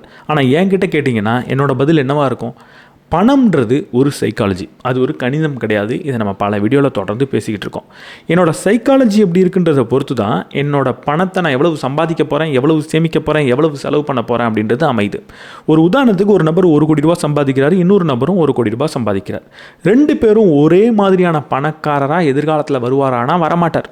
2 பேரும் ஒரே அளவில் பணம் சம்பாதிச்சாங்களே, அப்போ ஒருத்தர் மட்டும் பெரிய பணக்காரராக மாறாரு, ஒருத்தவர் எப்படி ஏழையாக மாறினார்? அதுக்கு காரணம் அவங்களோட உளவியல் மட்டும்தான், அவங்களோட மைண்ட் செட் தான், சைக்காலஜி தான். சில பேர் பணத்தை முதலீடு பண்ணவே பயப்படுவாங்க, சில பேர் முதலீடு பண்ணலன்னா பயப்படுவாங்க, சில பேர் பணத்தை உடனடியாக செலவு செய்யணும் அப்படின்னு ஆசைப்படுவாங்க, சில பேர் அவ்வளவு செலவு பண்ண வேணாம் அப்படின்னு நினைப்பாங்க. அப்போ இது மொத்தமாகவே நம்மளோட உளவியல் சார்ந்த ஒரு விஷயமாக தான் இருக்குது. மணின்றதே ஒரு சைக்காலஜி தான், அது ஒரு பிஹேவியர் எக்கனாமிக்ஸ் தான். அப்போ இந்த பிஹேவியரல் எக்கனாமிக்ஸில் பணத்தை அதிகமாக சம்பாதிக்கணும்னா நான் பணத்தை எப்படி பார்க்குறேன்றது ரொம்ப ரொம்ப முக்கியம். பணத்தை என்னால் நிறைய சம்பாதிக்க முடியும்ப்பா, பணம் ரொம்ப நல்ல விஷயம்ப்பா, அது ரொம்ப தெய்வீகமான விஷயம்ப்பா, இப்படிலாம் நான் பார்த்தேன்னா பணத்தை கண்டிப்பாக நான் சம்பாதிக்கணும்னு முடிவெடுப்பேன். பணத்தை என்னால் சம்பாதிக்கவே முடியாது, யாருக்கும் அது கிடைக்காது, ரொம்ப அரிதுன்னு நான் நினச்சேன்னா பணத்தை விட்டுருவனோ அப்படின்னு நான் பயந்துக்கிட்டே இருப்பேன். அப்போ ஒரு ரிஸ்க் எடுத்து ஒரு செயல் செய்ய மாட்டேன். ஒரு ஜாபுக்கு போகிறேன், கொஞ்சமாக சம்பளம் வருது. இப்போ நான் மாறினேன்னா நல்ல சம்பளம் வரும்னு எனக்கு தெரியும். இருந்தாலும் இதுவே கிடைக்கிறது பெருசு, ஏன்னா இது எல்லாருக்கும் கிடைக்காதுன்னு நான் அங்கேயே இருப்பேன். அப்போ வளரவே மாட்டேன். இதே மனநிலையில் இருக்கிறப்போ நான் பணத்தை இன்வெஸ்ட்டும் பண்ண மாட்டேன். அப்போ பணத்தை கொஞ்சம் லைட்டாக பார்க்கணும். அதை நான் அடுத்தவங்களுக்கு கொடுக்குறப்ப எப்படி பார்ப்பேன்? இதை நான் அடுத்தவங்களுக்கு கொடுக்குறேன்ல, அப்போது என்கிட்ட அது நிறைய இருக்குன்னு நான் நம்புவேன். இல்லைனா நான் கொடுக்குறேன், அடுத்து நான் சம்பாதிச்சுக்க போகிறேன் அப்படின்ற ஒரு மனநிலையில் பார்ப்பேன். அப்போ என்னால் பணத்தை சம்பாதிக்க முடியும்னு நம்புவேன். பணம் சம்பாதிக்கிறது சுலபம்னு நம்புவேன். எப்போ இப்படி நம்புகிறனோ, பணம் சம்பாதிக்கிறது சுலபம்னு நம்புகிறனோ, அப்போ நிறைய ரிஸ்க் நான் எடுப்பேன். என்ன போனால் போது திரும்ப சம்பாதிக்க போகிறேன் அப்படின்னு நான் ரிஸ்க் எடுப்பேன். அப்போ நிறைய பணம்ன்றது கிடைக்கும். லைஃபே கேம் ஆஃப் நம்பர்ஸ் தான், முக்கியமாக பணம்ன்ற வகையில். நிறைய சின்ன சின்ன ரிஸ்க் எடுக்கிறப்போ நிறைய பணம்ன்றது நமக்கு கிடைக்கும். அதனால தான் பணத்தை அடுத்தவங்களுக்கு நீங்கள் தொடர்ந்து கொடுத்துக்கிட்டே இருக்கணும். கொடுக்கும்போது அதை ஆசீர்வதித்து கொடுக்கணும். அப்படி ஆசீர்வதிக்கிறப்போ பணம் நல்ல விஷயம் அப்படின்னு உங்களுக்கு நீங்கள் சொல்லி கொடுத்துருவீங்க. பணத்தை நல்ல விஷயமாக பார்க்குறப்போ அதை சம்பாதிக்கிறப்போ ஒரு கில்ட் அப்படின்றது வராது. அந்த பணத்தை சம்பாதிக்கிறதுக்காக செயல் செய்கிறப்போ ரொம்ப கில்ட் வராது. அப்போ அந்த செயலை செய்வீங்க, நிறைய சம்பாதிப்பீங்க. அதனால தான் அடுத்தவங்களுக்கு பணத்தை கொடுக்கறது ரொம்ப முக்கியம். அப்படி கொடுக்குறப்ப அது நல்ல விஷயம் நம்பி கொடுக்கறது ரொம்ப முக்கியம் அப்படின்னு நான் நினைக்கிறேன். அப்படி கொடுத்தீங்கன்னா நிறைய பணம் கிடைக்கும். அந்த பணம் கண்டிப்பாக உங்கள் வாழ்க்கையை ஒரு அற்புதமான வாழ்க்கையாக மாற்றும். என்கிட்ட நிறைய பேர் இவ்வளவு விஷயத்தை எப்படி செய்கிறீங்க அப்படின்னு கேட்பாங்க. நான் இவ்வளவு விஷயத்தை எப்படி செய்கிறதுன்னு தெரிஞ்சு வச்சில்ல, எந்த விஷயத்தை செய்யணும் அப்படின்றத மட்டும்தான் தெரிஞ்சு வச்சுருக்கேன். அதையும் இந்த புத்தகத்திலேருந்து கற்றுக்கிட்ட ஒரு பாடம்னு சொல்லலாம். லைஃப்பில் எதை செய்யணும் அப்படின்றத முதல்ல தெரிஞ்சுக்கோங்க. அதுக்கப்புறம் அது எல்லாத்தையும் எப்படி செய்யணும் அப்படின்றத நீங்கள் கற்றுக்கலாம். அதை ஆட்டோமேட்டிக்காகவே நீங்கள் கற்றுப்பீங்க. எதை நான் செய்யணும், அது ஏன் எனக்கு ரொம்ப முக்கியம் அப்படின்றத மட்டும் தேர்ந்தெடுங்க. அதை செய்கிறதுக்கான நேரம்ன்றது உங்களுக்கு கிடைக்கும். எப்படி அந்த நேரம் கிடைக்கும்னா, அதை தவிர மற்ற விஷயங்களெல்லாம் நீங்கள் செய்யாமல் இருக்கிறது மூலமாக கிடைக்கும். இது எனக்கு முக்கியம்னு நான் முடிவெடுத்துட்டா, இதை தாண்டின மற்ற விஷயத்த உடனடியாக நான் செய்கிறத நிறுத்த போகிறேன். அப்போவே இதை செய்கிறதுக்கான நேரம்ன்றது கிடச்சிடும். எப்படி செய்யணுன்றதையும் நான் கற்றுப்பேன். அப்போ லைஃப்பில் என்ன செய்யக்கூடாது அப்படின்றது ரொம்ப முக்கியம். எதெல்லாம் ரொம்ப முக்கியன்றதை கண்டுபிடிக்கிறதும் முக்கியம். அப்போ உங்களோட ஒர்த்தி என்ன, எதெல்லாம் செய்கிற அளவுக்கு ஒர்த்தான விஷயன்றதை கண்டுபிடிங்க. அதை எழுதி வைங்க. ஒவ்வொரு நாளும் உங்களுக்கு நீங்களே ஞாபகப்படுத்திக்கோங்க. அன்பு அப்படின்ற விஷயத்த என்றைக்காவது கண்ணால் பார்த்துருக்கீங்களா? அன்பை கண்ணால் பார்க்க முடியுமா? அதாவது அன்பை இப்படி கையில் எடுத்து வச்சு இப்படி பார்க்க முடியுமா? அப்படி பார்க்க முடியும். எப்போ பார்க்க முடியும்னா, ஒரு நபர் உங்களுக்கு ஏதோ ஒன்று செஞ்சுருக்காரு, அவருக்கு நன்றி சொல்லும் விதமாக ஒரு நோட்ஸை நீங்கள் எழுதுறீங்கன்னு வச்சுப்போம். ஒரு நன்றி கடிதத்தை எழுதுறீங்கன்னு வச்சுப்போம். அந்த கடிதத்தை கையில் எடுத்து வைக்கிறப்போ உங்களால் அன்பை பார்க்க முடியும். அன்புக்கு உருவம் கொடுக்கணுன்னா நீங்கள் நன்றியை வார்த்தையாக எழுதணும் அப்படின்னு இந்த ஆத்தர் சொல்கிறார். உங்கள் லைஃப்பில் எவ்வளவு நல்ல விஷயங்கள் நடந்திருக்கும். நிறைய பேருக்கு நன்றி சொல்லியிருப்பீங்கள்ல. நம்ம தேங்க்யூன்றதை நிறைய இடத்துல சொல்லி அந்த வார்த்தைக்கான அர்த்தத்தை குறைச்சி வச்சுட்டோம். நம்ம யார் என்ன செஞ்சாலும் தேங்க்யூ சொல்லிடுறோம். ஒரு நபர் நகர்ந்து நின்னா தேங்க்யூ சொல்லிட்டு நகர்ந்து போகிறோம். பாதையை விட்டு விலகி போனால் தேங்க்யூன்னு சொல்கிறோம். ஏதாவது ஒரு நபர் நம்ம கீழே போட்ட பேனாவை எடுத்து கொடுத்தா தேங்க்யூன்னு சொல்கிறோம். அங்கேயும் அப்படி தான் நான் சொல்வேன். என் வாழ்க்கைக்கு உண்மையாக ரொம்ப ரொம்ப முக்கியமான விஷயத்தை செஞ்சாலும் தேங்க்யூ தான் சொல்வேன்னா, அந்த வார்த்தையோட அர்த்தம்ன்றது அங்கே நமக்கு புரியாமல் போயிடுது. அப்போது தேங்க்யூவை நீங்கள் உள்ளேருந்து சொல்லணும். ஒரு நன்றியை உள்ளேருந்து சொல்லணும் அப்படின்னா ஒரு கடிதமாக எழுதி பாருங்கள். அதை எழுதி ஒரு நபர்கிட்ட கொடுத்து பாருங்கள். அப்படி கொடுக்குறப்ப உங்களோட அன்பை நீங்கள் ஃபிசிக்கலாக பார்க்கவே முடியும். ஒரே ஒரு சின்ன விஷயத்தை வாழ்க்கையில் கற்றுக்கோங்க. இதை நீங்கள் செய்வீங்களா அப்படின்னு எனக்கு தெரில. பல பேர் செய்கிறது இல்லை. அதை நான் கவனிச்சுக்கிட்டும் இருக்கேன். உங்கள் வாழ்க்கையில் உங்கள் கூட புத்தகம் இல்லாத ஒரு நேரம்ன்றது இருக்கக்கூடாது. நம்ம எல்லாருக்கிட்டையும் எந்நேரமும் ஃபோன் இருக்குன்றதை கவனிச்சிருக்கீங்களா? தூங்கும் போது ஒரு ஃபோன் இருக்குது, ஆஃபீஸ்க்கு போனால் ஒரு ஃபோன் இருக்குது, ஏன் கக்கூஸ்குள்ளே போனாலும் கையில் ஃபோன் இருக்குது. எங்கே போனாலும் ஃபோனை நம்ம மறந்துருக்கோமா? எப்போவுமே ஃபோன் கூட இருக்கு. ஏன் ஒரு புத்தகத்தை அந்த மாதிரி கூட வச்சுக்க முடியாது? கக்கூஸ்குள்ளே நீங்கள் எடுத்துகிட்டு போக தேவையில்ல. நான் ஒரு பயணம் பண்ணுறேன்னா பேக்கில் ஒரே ஒரு புக்கை வச்சு எடுத்துகிட்டு போகிறதுல என்ன பிரச்சனை? நான் ஆஃபீஸ் போகிறேன்னா போகிறப்ப பேக்கில் ஒரே ஒரு புக்கை வச்சு எடுத்துகிட்டு போகிறது என்ன பிரச்சனை? என் டெஸ்கில் ஒரே ஒரு புக்கை வைக்கிறது என்ன பிரச்சனை? என் வீட்டில் ஒரு 3 அறை இருக்கா? ஒரு அறையில் நான் எங்கெங்கெல்லாம் டைம் ஸ்பெண்ட் பண்ணணும் அங்கெல்லாம் ஒரு புக்கை வைக்கிறதுல என்ன பிரச்சனை? ஹாலில் ஒன்று, என் ரூமில் படிக்கிறதுக்கு ஒன்று, இப்படி எங்கேயாவது ஒரு ஷெல்ஃப் ஒன்றுன்னு அங்கங்கே புக்கை வைக்கிறதுல என்ன பிரச்சனை? புத்தகம் என்றைக்குமே ஜஸ்ட் ஒரு டைம் பாஸ் கிடையாது. புத்தகத்தை நீங்கள் படிக்கும்போது நீங்கள் யாருன்றதை புரிஞ்சுப்பீங்க. நீங்கள் யாராக ஆக போகிறீங்கன்றது புத்தகம் எப்படி படிக்கிறீங்கன்றதை பொறுத்து நிறைய நேரத்தில் அமையும். நிறைய புத்தகம் படிச்சிங்கன்னா அந்த புத்தகம் உங்களை ஒரு மனிதனாக மாற்றும். அப்படிப்பட்ட மனிதன் வாழ்க்கையில் நிறைய வருத்தப்பட போகிறது கிடையாது. வருத்தப்படுறதுக்கான காரணம் இருந்தும் நான் வருத்தப்படாமல் இருக்கேன் அப்படின்னு ஒரு நபர் சொல்கிறாருன்னா, கட்டாயம் அவர் வீட்டில் புக் இருக்குது அப்படின்னு நான் சொல்லிடுவேன். அப்போ வாழ்க்கையில் நிறைய புத்தகங்கள் எடுங்க, விதவிதமான புத்தகங்கள் படிங்க. அது படிக்கிறது ரொம்ப நல்ல விஷயந்தான், ரொம்ப சுவாரஸ்யமான விஷயந்தான், ரொம்ப சந்தோஷத்தை கொடுக்கக்கூடிய விஷயந்தான். அதை செய்யாத வரைக்கும் அது ஏதோ ஸ்கூலில் புக் படிக்கிற மாதிரி இருக்கும்னு நீங்கள் நினைக்கிறீங்க. அப்படி இருக்க போகிறதில்ல. எப்பவும் கூட ஒரு புத்தகத்தை வச்சுக்கோங்க, வாழ்க்கை சுவாரஸ்யமானதாக மாறும். லவ் அக்கௌண்ட் அப்படின்னு ஒன்றத்தை உருவாக்குங்க. இந்த லவ் அக்கௌண்ட்னா என்ன? அதில் தொடர்ந்து நீங்கள் லவ்வை போட்டுக்கிட்டே இருக்க போகிறீங்க, அன்பு அதில் போட்டுக்கிட்டே இருக்க போகிறீங்க. உங்கள் கூட இருக்கக்கூடிய நபர்கள்ட்டெல்லாம் எப்போ அன்பாக நடந்துக்கிறீங்களோ அதில் போய் எழுதி வைக்க போகிறீங்க. ஒரு வருஷத்தில் இல்லை ஒரு மாதத்தில் ஒரு வாரத்தில் எத்தனை தடவை அன்பாக நடந்துக்கிட்டு இருந்திருக்கீங்க அப்படின்றத பார்க்க போகிறீங்க. வாரம்னே வச்சுப்போம், வருஷம்னா ரொம்ப நாள் ஆகிடும். ஒரு நோட்ஸ் எடுத்துக்க போகிறீங்க, ஒரு ஃபோன்லேயே ஒரு நோட்ஸ் ஓப்பன் பண்ண போகிறீங்க. ஒவ்வொரு நாளும் என்ன அன்பான செயலை செய்கிறீங்களோ அதை எழுதிக்கிட்டே வர போகிறீங்க. வார முடிவில் அதை எடுத்து படிக்க போகிறீங்க. படித்து நீங்கள் சந்தோஷமாக போகிறீங்க. அவ்வளவுதான்.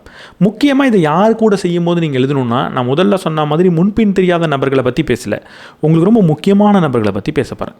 உங்கள் மனைவி கூட ஒரு 5 நிமிஷம் உட்காந்து பேசுனீங்க, அவங்க கூட சேர்ந்து நீங்கள் சாப்பிட்டீங்க. உங்கள் கோவொர்க்கருக்கு அவர் கேட்காமலே ஒரு காஃபி எடுத்துகிட்டு வந்து கொடுத்தீங்க. பக்கத்தில் ஒருத்தர் உட்காந்து வேலை பார்த்துக்கிட்டு இருக்காரு, அவரோட வாட்டர் பாட்டிலில் தண்ணி இல்லைன்றதை கவனிச்சிங்க. அதனால் நீங்கள் தண்ணி பிடிக்க போகிறப்ப எடுத்துகிட்டு போய் அவருக்கும் தண்ணி பிடிச்சிட்டு வந்து கொடுத்தீங்க கேட்காமலே.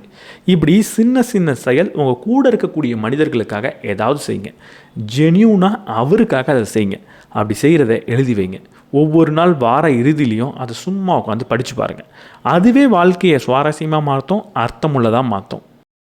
உங்களுக்கு முன்னாடி ஒரு நபர் உட்காந்து பேசிக்கிட்டு இருக்காரு அப்படின்னா அவரோட கண்ணை தாண்டி அவருக்குள்ளே போங்க. அவர் என்ன சொல்கிறாரு அப்படின்றத கேட்காதீங்க, நீங்கள் ஜட்ஜ் பண்ணாதீங்க. அவர் ஏன் இதை பேசுகிறாரு, அவரோட இடத்துல இருந்தால் இந்த விஷயத்தை நான் எப்படி பார்ப்பேன் அப்படின்ற ஒரு எம்பத்தியை வளர்த்துக்கோங்க. அவரை உணர்றதுக்கான ஒரு முயற்சியில் ஈடுபடுங்க. அவருக்குள்ளே போய் அவரோட வாழ்க்கையில் இருந்து அவர் சொல்கிறத கவனிக்க கற்றுக்கோங்க. இந்த ஒரு ஸ்கில் இருந்தாலே உங்கள் கூட இருக்கக்கூடிய அனைத்து மனிதர்களும் சந்தோஷமாக இருப்பாங்க. அவங்க மூலமாக நீங்களும் சந்தோஷமாக இருப்பீங்க. உங்கள் வாழ்க்கையில் நிறைய பிரச்சனை இருக்கா? அந்த பிரச்சனையை உடனடியாக பாதியாக குறைக்கிறதுக்கான ஒரு ரகசியம்ன்றது இருக்குது. உங்களோட பிரச்சனைகள் திரும்ப திரும்ப உங்களோட ஞாபகத்தில் வந்து உங்களை வருத்தப்படுத்துறதுக்கு என்ன காரணம்னு நினைக்கிறீங்க? அந்த பிரச்சனையை நீங்கள் மறந்துடுவீங்களோ அப்படின்ற ஒரு சப்கான்ஷியஸ் பயம்தான் அந்த பிரச்சனையை திரும்ப திரும்ப உங்களோட நினைவுக்கு கொண்டு வந்து உங்களை பயமுறுத்திக்கிட்டே இருக்குது. அது உங்களோட நினைவுக்கு வந்த அடுத்த நிமிஷம் அதை பற்றி நீங்கள் சிந்திக்கிறீங்க, கொஞ்சம் நேரம் கவலைப்படுறீங்க. திரும்ப அதை மறக்கிற நிலைக்கு போகிறப்போ திரும்ப உங்கள் சப்கான்ஷியஸ் அந்த பிரச்சனையை உங்களுக்கு ஞாபகத்துக்கு கொண்டு வருது. அப்போ பிரச்சனை திரும்ப திரும்ப இப்படி ஞாபகத்துக்கு வரக்கூடாதுன்னா உங்களோட சப்கான்ஷியஸுக்கு நீங்கள் ஒரு விஷயத்த சொல்லணும். இந்த பிரச்சனையை நான் மறக்கவே மாட்டேன், கவலைப்படாத அப்படின்னு சொல்லணும். அப்படி சொல்கிறதுக்கு என்ன வழி இருக்குது? அந்த பிரச்சனையை ஒரு பேப்பரில் எழுதுறது தான். எப்போ ஒரு பிரச்சனையை பேப்பரில் எழுதிட்டிங்களோ அங்கேயே பாதி பிரச்சனை சால்வ் ஆகிடுச்சு. பாதி பிரச்சனை எப்படி சால்வ் ஆகும்னா, ஒன்று அந்த பிரச்சனையை நீங்கள் மறக்க மாட்டீங்கன்ற உறுதியை உங்கள் சப்கான்ஷியஸுக்கு கொடுத்துட்டீங்க. ரெண்டாவது, அந்த பிரச்சனை உண்மையாக என்னன்றதை அப்போ தான் நீங்கள் புரிஞ்சுப்பீங்க. நம்ம கற்பனையில் பெருசாக யோசிப்போம், ஆனால் எழுதி பார்த்தா தான் தெரியும் அது ரொம்ப சிம்பிளான விஷயமா இருக்கும். அப்போ உங்களோட பிரச்சனைகள் அனைத்தும் எழுதப்பட வேணும். எழுதப்படாத பிரச்சனைன்னு ஒன்று உங்கள் லைஃப்பில் இருக்கவே கூடாது. இப்போ நான் இவ்வளவு பேசிக்கிட்டு இருக்கேன். இந்த வீடியோவில் ஒரு 100 ஐடியா உங்களுக்கு கொடுக்கணும் அப்படின்னு நினச்சேன். 100ஐயும் கொடுக்க முடியுமான்னு தெரியல. மேபி 2 பார்ட்டாக பண்ணலாமான்றதை யோசிப்போம். ஒரு 50ஆவது இந்த வீடியோவில் நான் சொல்லிட்டேன். இப்போ 50ஐயும் நீங்கள் கேட்டுட்டு எதையுமே நீங்கள் செய்யலைன்னா நீங்கள் எதையுமே தெரிஞ்சுக்கலை. நீங்கள் ஒரு என்டர்டெயின்மெண்ட்டை தான் பார்த்தீங்க. ஒரு என்டர்டெயின்மெண்ட்டை பார்க்கணுன்ற முடிவு எடுத்துட்டா எதுக்கு கஷ்டப்பட்டு நான் பேசுகிறத உட்காந்து நீங்கள் கேட்கணும்? நல்ல என்டர்டெயின்மெண்ட் எவ்வளவோ இருக்குது, அதை நீங்கள் பார்க்கலாம். அப்போது ஏதோ ஒரு விஷயத்தை தெரிஞ்சுக்கணுன்ற நோக்கத்தோடு இந்த வீடியோவை நீங்கள் பார்த்துருந்தா இதிலேருந்து கற்றுக்கிட்ட ஏதாவது ஒரு விஷயத்தாவது நீங்கள் செயல்படுத்தி ஆகணும். எப்போ நான் ஏதோ ஒரு விஷயத்தை செயல்படுத்துகிறனோ அப்போ தான் நான் ஒரு விஷயத்தை தெரிஞ்சுக்கிட்டதுக்கான பலனே எனக்கு கிடைக்கிது. அப்போ செயல்படுத்தாத அறிவுன்ற ஒன்றத்தை வச்சுக்காதீங்க. உங்கள் லைஃப்பில் கற்றுக்கிற ஒவ்வொரு விஷயத்தையும் கொஞ்சமாவது பயிற்சி பண்ணி பாருங்கள். அனைத்தையும் பண்ண முடியலனாலும் ஏதாவது 1-2 நீங்கள் கட்டாயம் பண்ணணும். உங்கள் வாழ்க்கையில் உங்களுக்கு கிடைக்க முடிந்த மிக சிறந்த பரிசு கண்டிப்பாக உங்களோட குழந்தைகளாக தான் இருக்கும் அப்படின்னு இவர் சொல்கிறார். இந்த உலகத்தில் எந்த ஒரு குழந்தையும் நான் பிறக்கணும் அப்படின்னு கேட்டு பிறக்கிறது கிடையாது. அது அனைத்தும் அப்பா அம்மா அவங்களா முடிவெடுத்து உருவாக்கின உயிர்கள். ஒரு உயிர் நான் வரணும்னு கேட்காமலே அப்பா அம்மா இந்த உயிரை இந்த உலகத்துக்குள்ளே கொண்டு வந்திருக்காங்க. அப்போது ஏதோ ஒரு உயிர் உங்களோட ஆசைனால் உங்களோட எண்ணத்தினால இந்த உலகத்துக்குள்ளே வந்திருக்கு. அது வாழ்க்கையில் எவ்வளவு விஷயத்தை பார்க்கணும், அதை பார்க்கணுன்னு கேட்கவே இல்லை. உங்களோட ஏதோ ஒரு எண்ணத்தினால ஒரு உயிரை உருவாக்கியிருக்கீங்க. அது வாழ்க்கையில் பல விஷயத்தை இதுக்கப்புறம் பார்க்க போகுது, பல பிரச்சனைகளை சந்திக்க போகுது. அப்போ அந்த உயிர் எவ்வளவு முக்கியமானது உங்களுக்கு, அதை ஒரு பரிசாக நீங்கள் பார்க்கணும். அந்த உயிருக்கு நீங்கள் என்ன கொடுக்க முடியும்? அந்த உயிருக்கு நீங்கள் என்ன கொடுக்க போகிறீங்க? நிறைய பணம் கொடுப்பேன், நிறைய பொருள் கொடுப்பேன் அப்படின்னு நீங்கள் நினைக்கலாம். ஆனால் அது எதுவுமே முக்கியம் இல்லை. ரொம்ப முக்கியமான ஒரு விஷயம் இருக்குது, அதுதான் உங்களோட நேரம். இது குழந்தைகளுக்கு மட்டும் பொருந்தாது. உங்கள் வாழ்க்கையில் உங்களுக்கு முக்கியமான மனிதர்கள் யார் இருந்தாலும் அவங்களுக்கு தேவையான நேரத்தை கொடுங்க. அதை கொடுக்காம வேறு எதை கொடுத்தாலும் கடைசியில் நேரம் கிடைக்கலையேன்ற ஒரு குறையோடு தான் அவங்க இருப்பாங்க. உங்களை சுற்றி பல பேர் நீங்கள் இறந்ததுக்கப்புறம் அழணும் அப்படின்னா நீங்கள் நிறைய பொருள் கொடுத்துருக்கணும், நிறைய பணம் கொடுத்துருக்கணுன்ற தேவை கிடையாது. நிறைய நேரத்தை அவங்களுக்கு கொடுத்துருந்தாலே போகிறோம். உங்கள் வாழ்க்கையில் ஏதோ ஒரு குறிக்கோளை நோக்கி நீங்கள் வேகமாக ஓடுறீங்கன்னா நீங்கள் செய்ய வேண்டிய முக்கியமான விஷயம் ஒன்று இருக்குது. அந்த குறிக்கோளை மறந்துட்டு நீங்கள் ஓடக்கூடிய ஓட்டத்தை ரசித்தே ஆகணும். உங்களால் ரசிக்க முடியாத ஒரு ஓட்டத்தை நீங்கள் பண்ணுறீங்க குறிக்கோளுக்காக மட்டும் அப்படின்னா அந்த குறிக்கோளை ஒரு நாள் அடைவீங்க. அடைஞ்சதுக்கப்புறம் தான் தெரியும் அது அவ்வளவு நல்லா இல்லை அப்படின்னு. இதை தான் அரைவல் ஃபேலசி அப்படின்னு சொல்லுவாங்க. ஒரு இடத்துக்கு போயிட்டால் சூப்பராக இருக்கும் அப்படின்னு நம்ம நினச்சி வேக வேகமாக ஓடுவோம். அந்த இடத்துக்கு போய் பார்த்தா தெரியும் அது அவ்வளவு சிறப்பாக இருக்காது. வந்த இடத்துல எவ்வளவோ நல்ல விஷயம் இருந்துச்சு, அதை விட்டுட்டு இதுக்காக ஓடி வந்தோம் அப்படின்னு நமக்கு தோணும். அதனால் எப்போவுமே போகிற பாதையை ரசிக்க கற்றுக்கோங்க. போய் சேர வேண்டிய இடத்த ரசிக்க முடிஞ்சால் நல்லது, ரசிக்க முடியலனாலும் அப்போ வருத்தன்றது இருக்காது. பல பேர் மரணப்படுக்கையில் வருத்தப்படுறதுக்கு காரணம் என்னென்னா ஏதோ ஒரு விஷயம் வேணும்னு ஓடுறாங்க, அது அவங்களுக்கு கிடைக்காம அவங்க வருத்தப்படலை. அது கிடைச்சதுக்கப்புறம் ஓடின ஓட்டம் வேஸ்ட்டுன்னு நினைக்கும் போது தான் வருத்தன்றது வருது. அப்போ ஓடக்கூடிய ஓட்டமே ரசிக்க முடிந்ததாக இருந்துச்சுன்னா கிடைக்க வேண்டிய ரிசல்ட் கிடைச்சாலும் கிடைக்கலனாலும் வருத்தன்றது இருக்க போகிறது கிடையாது. இந்த உலகத்தில் எந்த ஒரு மாற்றத்தை கொண்டு வரணுன்னாலும் அந்த மாற்றம் வேணும்னா முதல்ல இப்போ அது என்னவா இருக்குன்றது தெரியணும். நான் இங்கேருந்து ஏதோ ஒரு இடத்துக்கு போனோம், கூகுள் மேப்பை எடுத்துட்டேன் அப்படின்னா போய் சேர வேண்டிய இடத்தை விட இப்போ நான் எங்கே இருக்கேன்ற லொக்கேஷன் ரொம்ப ரொம்ப முக்கியம். போய் சேர வேண்டிய இடத்த சுலபமாக கூகுள் மேப் காட்டிடும், ஆனால் நான் இப்போ எங்கே இருக்கேன் அப்படின்றத என்னோடய ஜிபிஎஸ் தான் காட்டணும். அது மேப்பில் ப்ரீலோடடாக இருக்க போகிறது கிடையாது. அப்போ நான் சரியான பாதையில் போகணுன்னா இப்போ நான் எங்கே இருக்கேன்றது ரொம்ப ரொம்ப முக்கியம். அப்படி இப்போ என்னோடய செல்ஃப் அவேர்னஸ்ன்றதை நான் கட்டாயம் வளர்த்துக்கணும். என்கிட்ட என்ன பலம் இருக்குது, என்கிட்ட என்ன பலவீனம் இருக்குது, எதை நான் மாற்றிக்கணும், நான் இப்போ உண்மையாக எங்கே இருக்கேன் அப்படின்றத கண்டுபிடிக்கணும். தொடர்ந்து நான் செய்யக்கூடிய ஒவ்வொரு செயலையும் கவனிக்கணும். அதுக்கு பின்னாடி இருக்கக்கூடிய நோக்கம் என்னவாக இருக்கும் அப்படின்றதையும் கவனிக்கணும். அது உண்மையாக தேவையான்ற கேள்வியே கேட்கணும். இப்போ நான் எங்கே இருக்கேன்றதை புரிஞ்சிக்காமல் எங்கேயுமே என்னால் போய் சேர முடியாது. வாழ்க்கையை எப்படி வாழணும் அப்படின்னு கேட்டிங்கன்னா அதுக்கு முதல்ல வாழ்க்கையில் எப்படி சாகணுன்றதை நம்ம கற்றுக்கிட்டாலும் அட்லீஸ்ட் நம்ம சாக போகிறோன்றதை புரிஞ்சுக்கிட்டாலும் உங்களால் செய்ய முடிஞ்ச மிக மிக விலை மதிப்பற்ற செயல் என்னவா தெரியுமா இருக்கும்? ஒரு நபர் சாவு படுக்கையில் இருக்கார், மரண படுக்கையில் இருக்கார், அவர்கிட்ட உட்காந்து பேசுகிறது தான். அப்படிப்பட்ட ஒரு நிகழ்வு உங்கள் வாழ்க்கையில் நடந்ததுன்னா நீங்கள் வாழ்க்கையை வாழ்கிறது எப்படின்றத கட்டாயம் கற்றுப்பீங்க. ஏன்னா சாக போகிற ஒரு மனிதனால தான் வாழ்க்கையை தெளிவாக பார்க்க முடியும். அதுக்காக நான் ஒவ்வொரு ஹாஸ்பிட்டலாக போய் யாரெல்லாம் சாகிறாங்க நான் பேசிக்கிறேன் அப்படின்னு கேட்க முடியாது. அப்போ அதை நம்மளால் எப்படி செய்ய முடியும்னா மரணப்படுக்கையிலிருந்து எழுதப்பட்ட பல புத்தகங்கள் இருக்குது, அதெல்லாம் நீங்கள் படிக்கலாம். இவர் என்ன சொல்கிறாருன்னா ரீட் டியூஸ்டே வித் மோரி அப்படின்னு சொல்கிறார். டியூஸ்டே வித் மோரின்னு ஒரு புத்தகம் இருக்குது, அதை படித்து பாருங்கள் அப்படின்னு சொல்கிறார். அந்த புத்தகத்தை பற்றி நான் ரொம்ப வருஷத்துக்கு முன்னாடி பேசியிருக்கேன். அது நம்மளோட புக் சம்மரி பிளேலிஸ்ட்டில் கூட இருக்கும். இந்த புத்தகம் மாதிரியான பல புத்தகத்தை படிங்க. மரணப்படுக்கையில் இருந்து வாழ்க்கைக்கு அட்வைஸ் பண்ணக்கூடிய அட்வைஸை கேளுங்க. அந்த மாதிரி விலை மதிப்பற்ற ஒரு விஷயம் கிடையாது. அதை விட ரொம்ப முக்கியம் என்ன தெரியுமா? ஒரு நபர் இறந்துக்கிட்டு இருக்கிறப்ப அதை நம்ம பார்த்தா நம்மளும் இறக்க போகிறோன்றதை புரிஞ்சுப்போம். நம்ம இன்றைக்கி நமக்கு நேரம் நிறைய இருக்குது அப்படின்னு நினச்சிக்கிட்டு இருக்கோம், அதனால் ஏதேதோ செஞ்சுக்கிட்டு இருக்கோம். நானும் இறக்க போகிறேன் அப்படின்னு நினச்சிட்டேன்னா இன்றைக்கி நான் என்ன செஞ்சுக்கிட்டு இருப்பேன்? எந்த ரிஸ்க்கை நான் எடுக்காமல் தூக்கி போடுவேன்? எல்லாருக்கும் எடுத்து பார்க்கலாம் அப்படின்னு தோணும்ல. எப்படியும் சாக தான் போகிறோம், இதை செஞ்சு தான் பார்ப்போமே அப்படின்னு நல்ல விஷயங்கள் நிறைய செஞ்சு பார்ப்போம்ல. நம்ம சாக போகிறோன்றதை உணர்றது ரொம்ப முக்கியம். இறந்து கொண்டு இருக்கக்கூடிய மனிதர்கள் பண்ண அட்வைஸை படிக்கிறதும் ரொம்ப முக்கியம். நான் சாக போகிறேன் அப்படின்றத புரிஞ்சுக்கிறதுக்கு ரொம்ப முக்கியமான ஒரு விஷயம் இருக்குது. நம்மள்கிட்ட நேரம் கம்மியாக தான் இருக்குன்றத அப்போ தான் நம்ம புரிஞ்சுப்போம். நம்மள்கிட்ட இருக்கிறதுலையே கம்மியான விஷயம், எவ்வளோ இருக்குன்னே தெரியாத விஷயம் நம்மளோட நேரம் மட்டும்தான். பணம் இல்லையா நீங்கள் சம்பாதிச்சுக்கலாம், ஆரோக்கியம் இல்லையா அதை கூட சரி பண்ணிக்கலாம். நீங்கள் சில நல்ல லைஃப் ஸ்டைல் எடுக்கிறது மூலமாகவும் மருந்துகள் எடுக்கிறது மூலமாகவும் சரி பண்ணிடலாம். ஆனால் நேரம் இருக்கா இல்லையான்றது நமக்கு தெரியாது. நேரம் இல்லைன்னா வாங்கவும் முடியாது. அப்போ இருக்கிறதுலே விலை மதிப்பற்ற விஷயம் நேரம் தான். ஒரு உதாரணத்துக்கு இன்றைக்கி நான் இறந்து போக போகிறேன் அப்படின்னா இன்னொரு 10 வருஷம் எக்ஸ்ட்ரா எனக்கு லைஃப் வேணும்னா நான் எவ்வளவு காசு கொடுக்கணும்?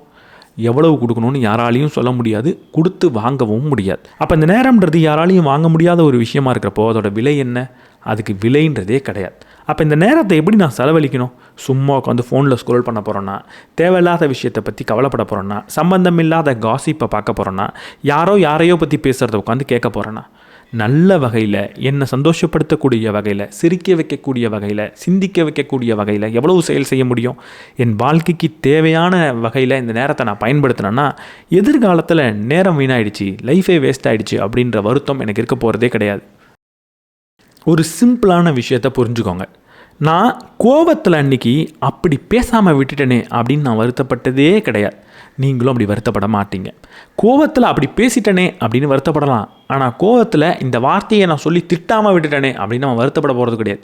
கோபத்தில் 5 கெட்ட வார்த்தை பேசினேன், இந்த கெட்ட வார்த்தை புதுசாக கற்றுக்கிட்டோமே, இது நான் இன்றைக்கி நான் அவங்கள பார்த்து அப்படி பேசலையே அப்படின்னு நான் வருத்தப்பட போகிறதே கிடையாது. கோபத்தில் பேசப்படாத வார்த்தையை நினச்சி யாரும் கவலைப்பட போகிறதில்ல, வருத்தப்பட போகிறது கிடையாது. அப்போ எதிர்காலத்தில் எனக்கு வருத்தம் இருக்கக்கூடாதுன்னா முதல்ல கோவப்படக்கூடாதுன்னு நான் சொல்ல மாட்டேன். கோவன்றது வரும். அந்த கோபத்தில் தேவையில்லாத எந்த ஒரு முடிவும் எடுக்காதீங்க, தேவையில்லாத எந்த ஒரு விஷயத்தையும் பேசாதீங்க.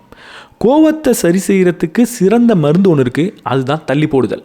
கோபம் வந்துடுச்சா, நாளைக்கு உன்னை நான் திட்டுறேன் அப்படின்ற முடிவு எடுத்துக்குவாங்க. திட்டவே கூடாதுன்னு கூட சொல்ல மாட்டேன். ஒரு நபர் என்னை கோவப்படுத்திட்டாருன்னா நாளைக்கு உங்ககிட்ட நான் பேசிக்கிறேன் அப்படின்னு சொல்லிவிட்டு அந்த இடத்த விட்டு கிளம்பி போங்க. அடுத்த நாள் அந்த கோவன்றது காணா போயிடும். தேவையில்லாத வார்த்தையை நீங்கள் அங்கே பயன்படுத்த மாட்டீங்க. எப்போ கோவத்தை தள்ளி போடுற ஒரே ஒரு பழக்கத்தை வளர்த்துக்கிட்டீங்களோ பல வருத்தம் உங்கள்கிட்ட இருக்காது.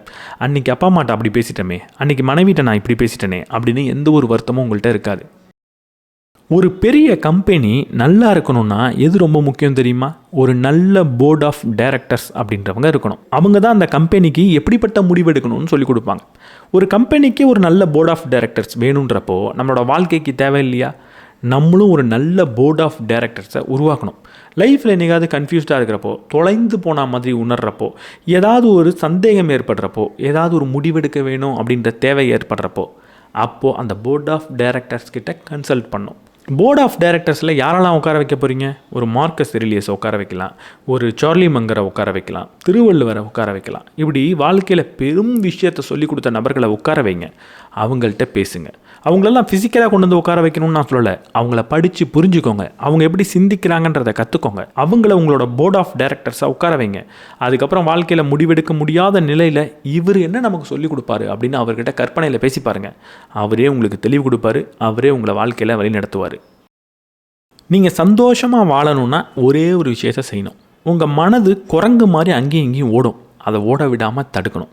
நான் சந்தோஷமாக தான் இருப்பேன், திடீர்னு ஏதோ ஒரு விஷயத்தை யோசித்து அந்த சந்தோஷத்தை பற்றி யோசிக்கிறப்பவே அதில் ஒரு விஷயத்தை பிடிச்சி அந்த கிளையிலேருந்து வருத்தன்ற கிளைக்கு தாவும் இந்த மனதுன்ற குரங்கு.